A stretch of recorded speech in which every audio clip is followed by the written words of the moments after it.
Welcome back everyone. In today's quick tips video we are going to discuss how to download Sawgrass print utility. Sawgrass print utility is the print software that you will use to send projects from your computer to your Sawgrass printer. To download this program, please visit sawgrassinc.com. You will then select the software page from underneath the products menu.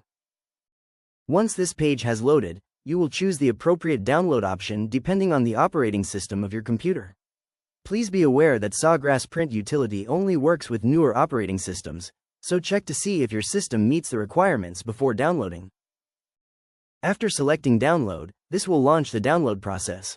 You can track the status of this download in the top right corner of your computer. It should only take a few minutes at most.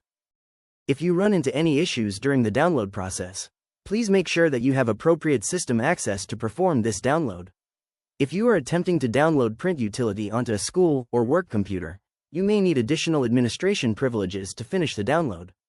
If you encounter any other issues, I recommend that you create a ticket with the Sawgrass support team.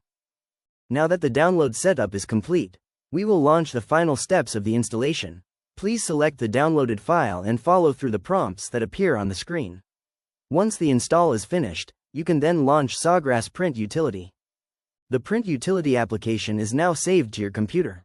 It will most likely be on your desktop for easy access, but you can of course save the icon wherever is most convenient for you. For first-time users, you will now need to create an account for Sawgrass print utility. This account will be the same account used with the My Sawgrass platform, so please make sure the account information lines up correctly. If you have not yet created your My Sawgrass account, select the Create Account option and follow through the prompts. That is all for today. See you next time.